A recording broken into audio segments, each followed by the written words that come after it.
Estamos con el superintendente de Medio Ambiente, Cristóbal de la Maza, y bueno, le queremos agradecer por estar aquí. Y bueno, le quería preguntar primero, yo sé que por su formación tiene mucha relación con lo que estamos viviendo ahora en este séptimo encuentro anual de NENRE IFD de Economía Ambiental. Y primero quisiera saber sus impresiones sobre la importancia de este tipo de encuentros donde se junta academia, con la sociedad civil y con, por supuesto, los tomadores de decisión y el sector público, en el fondo que usted también representa de alguna forma. Sí, por supuesto. Bueno, miren, es esencial en la política pública incorporar la ciencia como un elemento básico para el diseño e implementación de toda intervención que se haga en materia social.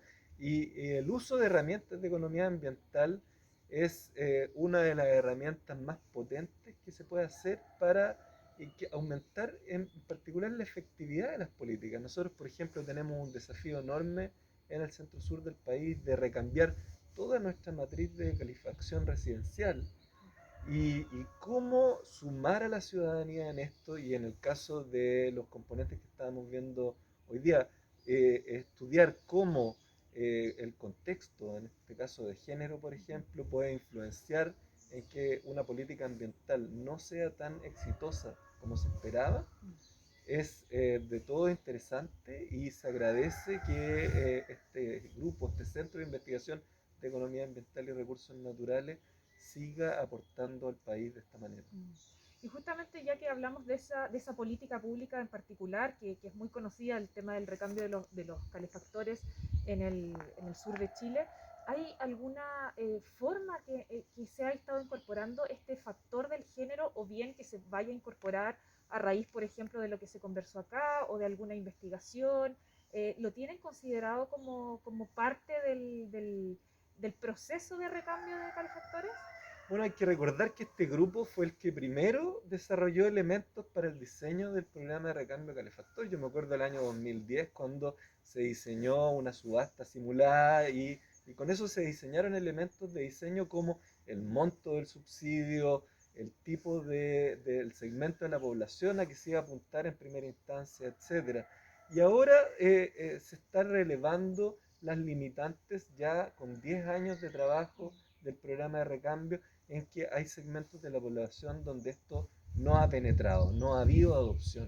Entonces, estudiar qué es lo que está pasando en esos hogares va a entregar respuestas de cómo pasar a la fase siguiente. Aquí hay que recordar que hay que recambiar cerca de 1 millón de calefactores en todo el centro sur del país, al menos, para alcanzar niveles de calidad del aire que estén en un riesgo considerado tolerable por la sociedad. Usted comentó delante que la contaminación intradomiciliaria podría ser, en su opinión, el problema de Chile más grave en cuanto al medio ambiente. ¿Podría desarrollar un poco esa idea? Sí, no solo la contaminación intradomiciliaria, es la contaminación del aire en el centro del sur del país, que tiene una componente intradomiciliaria y una componente de contaminación ambiental. Acá estamos experimentando niveles de contaminación que en muchos días del año alcanzan las situaciones de lo que vemos en televisión en China o en India. Entonces, esta es una situación grave, pero tiene una solución y una solución directa.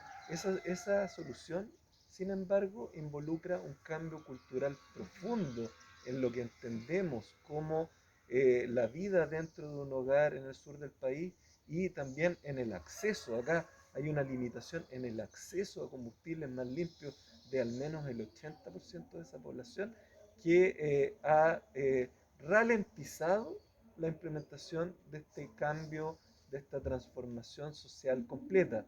Entonces, el, el comprender la magnitud de este desafío nos va a permitir darle la celeridad que le corresponde.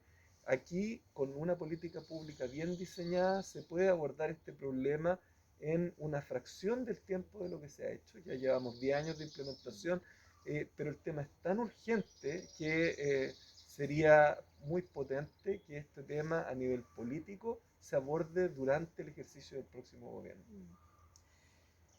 En el contexto en el que estamos de redacción de una nueva constitución, ¿qué cambios le gustaría que hubiese ahí, que pudiese significar o ayudar a este cambio cultural que se necesita de manera tan urgente?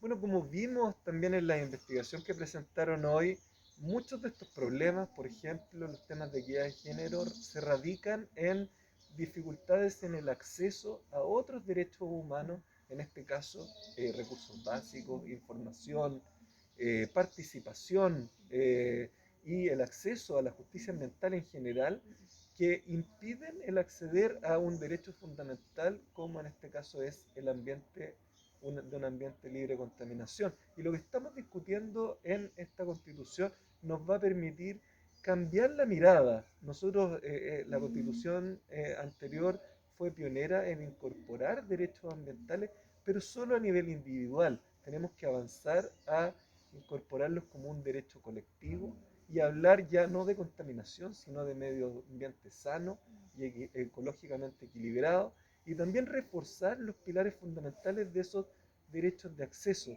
Aquí la información ambiental es un derecho humano y también tiene que estar reflejada en la Constitución.